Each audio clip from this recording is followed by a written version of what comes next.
Oke, assalamualaikum warahmatullahi wabarakatuh dan selamat pagi, siang atau malam tergantung kapan adik-adik menonton video ini.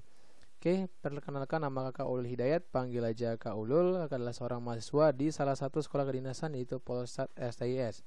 Oke, jadi buat kamu yang pertama kali baru join di video ini, kakak ini bahas mengenai persiapan masuk tes kedinasan terkhusus untuk Polsat STIS. Oke, jadi di video ini akan bahas mengenai pengumuman hasil tahap 2 Polsat STIS tanggal Jumat 23 Juli 2021. Kita langsung masuk aja. Jadi apa aja bahasannya? Ada 4 hal yang akan kita bahas. Yang pertama adalah pengumuman hasil tahap 2-nya. Yang kedua adalah ringkasan hasil tes D3. Yang ketiga adalah ringkasan hasil tes D4 statistika. Dan yang terakhir adalah ringkasan hasil tes D4 komputasi statistik. Kita langsung masuk yang pertama, yaitu pengumuman hasil tahap 2 Polsat STIS ya. Jadi ini keambil ini dari spmb.stis.ac.id, bisa langsung diakses saja di sana untuk pengumuman tahap 2-nya. Jadi pengumumannya kita langsung baca. Yang pertama adalah panitia penerimaan mahasiswa baru Polsat STIS tahun akademik 2021-2022 mengumumkan bahwa yang pertama, berdasarkan hasil evaluasi seleksi tahap 2 dan berpedoman pada Surat Menteri Pendayagunaan Aparatur Negara dan Reformasi Birokrasi sekian-sekian, peserta yang dinyatakan lulus dan dapat mengikuti seleksi tahap 3 tes kesehatan kebugaran adalah peserta pada lampiran surat yang pada kolom keterangan tertulis P-L, lulus passing grade dan ikut seleksi lanjutan. Jadi di sini udah dikonfirmasi bahwa tes ke tahap 3-nya adalah tes kesehatan kebugaran, kemudian yang lulus itu adalah yang dapat P-L. Jadi kalau cuma dapat P aja itu berarti nggak lulus ke tahap 3, seperti itu. Yang kedua, peserta yang dinyatakan lulus melakukan daftar ulang online pada tanggal 24 sampai 25 Juli 2021 untuk memilih lokasi seleksi tahap 3 serta mencetak KTPUM terbaru mulai tanggal 26 Juli.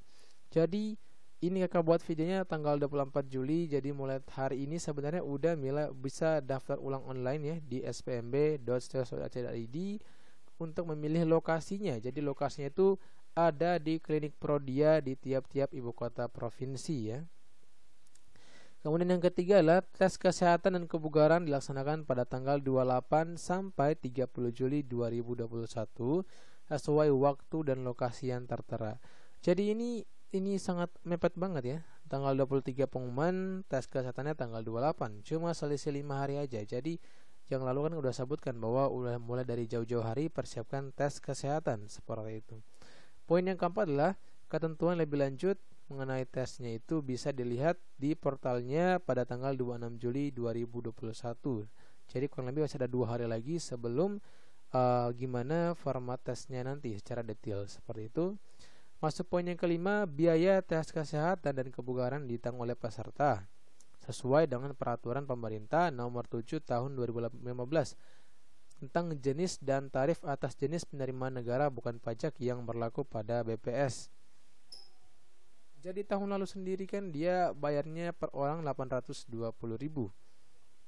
Jadi fix ya, tahun ini biaya tes kesehatan ini ditanggung oleh masing-masing peserta, bukan ditanggung oleh kampus seperti itu. Adapun untuk nominalnya belum diinfokan juga, nanti akan diinfokan pada tanggal 26 Juli itu. Jadi stay tune aja di websitenya spmb.stis.ac.id.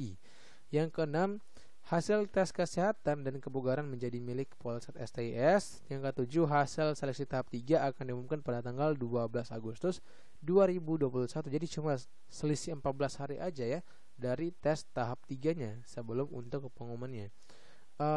FYI, pertengahan Agustus itu udah mulai aktif perkuliahan di Polsat STIS. Jadi kurang lebih 20-an itu udah aktif. Jadi paling 12 Agustus itu selesai tahapnya. Ya, seperti itu. Jadi nggak lama lagi setelah pengumuman tahap 3 kemudian mulai aktif perkuliahan. Kemudian yang ke-8 adalah hasil keputusan panitia ini tidak dapat diganggu-gugat. Hal-hal yang tidak tercantum pada pengumuman ini akan ditentukan oleh kemudian. Oke. Itu adalah pengumuman kita bahas yang pertama. Kemudian kita masuk ke poin yang kedua. Sebelumnya ada rekap hasil seleksi tahap 2 ini.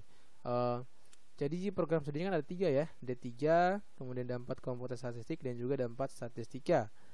Jadi yang lulus dan ikut seleksi lanjutan untuk D3 ini ada 170 peserta.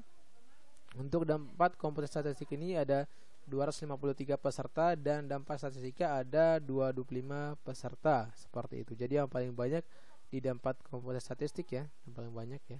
Totalnya ada 648 peserta. Jadi kurang lebih ada 48 lagi peserta yang akan dibabat di tes kesehatan kebugaran untuk bisa memenuhi 600 peserta kuota dari SIS, seperti itu ya. Kemudian langsung kita masuk aja yang kedua di sini adalah ringkasan hasil tes D3 statistika. Oke, jadi ini hasilnya kakak dapatkan dari lampirannya ya. Ini lampiran dari nilai hasil tes D3 statistika.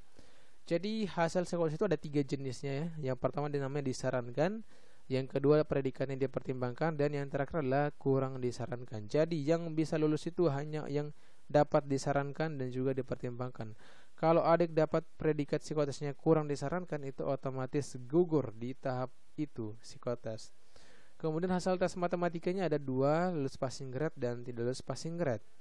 P ini lulus passing grade, TL-nya tidak lulus, seperti itu. Passing grade-nya berapa? Passing grade-nya adalah 65. Jadi kalau dapat kurang dari 65 itu otomatis gugur.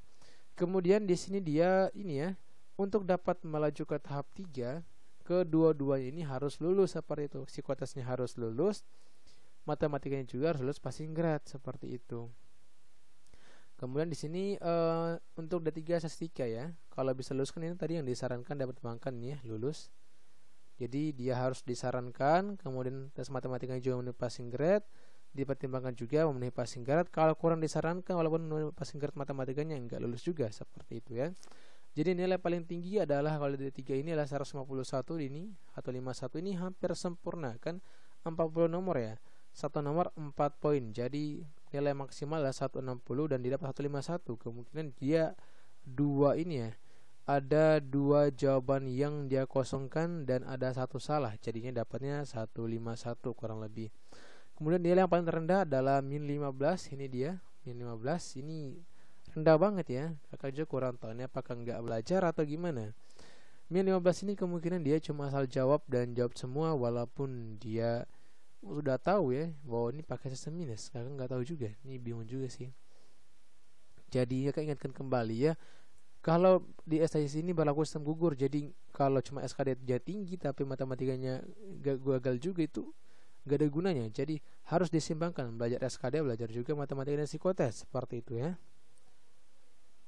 Oke, kemudian kita masuk ke ringkasan yang ketiga, hasil tes dampak komputasi statistik ya. Jadi untuk dampak komputasi statistik di sini juga sama. Psikotesnya ada 3, disarankan, dipertimbangkan, dan kurang disarankan. Matematikanya juga sama, ada lulus passing grade dan tidak lulus passing grade.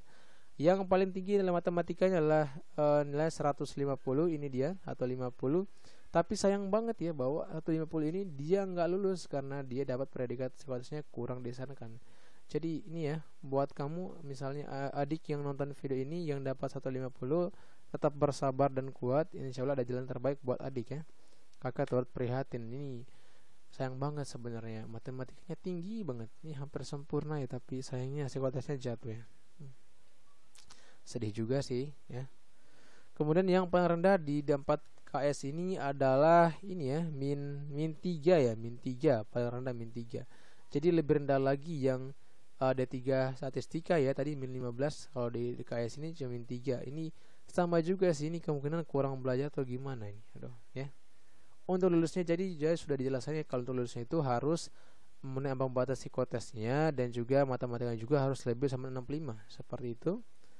Kemudian yang terakhir adalah ringkasan hasil tes dampak statistika. Psikotesnya juga sama, disarankan, dipertimbangkan, dan kurang disarankan. Yang paling tinggi kalau tes matematikanya adalah 135. Jadi lebih tinggi D3 statistika dan juga dampak KS ya dibandingkan dengan dampak statistika. Nilai tes matematikanya yang paling tinggi 135 di sini. Adapun yang paling rendah adalah min 11 di sini, min 11. Min 11 yang paling rendah di sini. Sedangkan ini tadi kan yang paling rendah di D3 min 15 ya. Jadi yang paling rendah adalah di D3 ya, min 15 ya. Untuk lulusnya juga tadi ini psikotesnya harus disarankan dan dipertimbangkan, dan juga matematikanya harus lebih atau sama 65. Ya, kayaknya itu aja. Ini juga yang terakhir adalah kesimpulannya bahwa untuk di matematika ini skor tertingginya 151. Ini dapat di D3 statistika ya.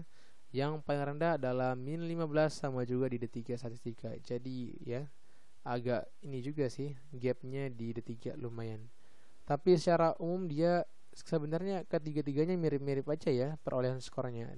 Maksimalnya sama minimalnya sama-sama aja sebenarnya. Ya, buat kamu yang lulus selamat, buat kamu yang masih belum lulus tetap semangat untuk percobaan berikutnya. Semoga pasti ada jalan yang terbaik buat adik semua. Oke, kayaknya itu aja. Sampai jumpa kembali di video berikutnya.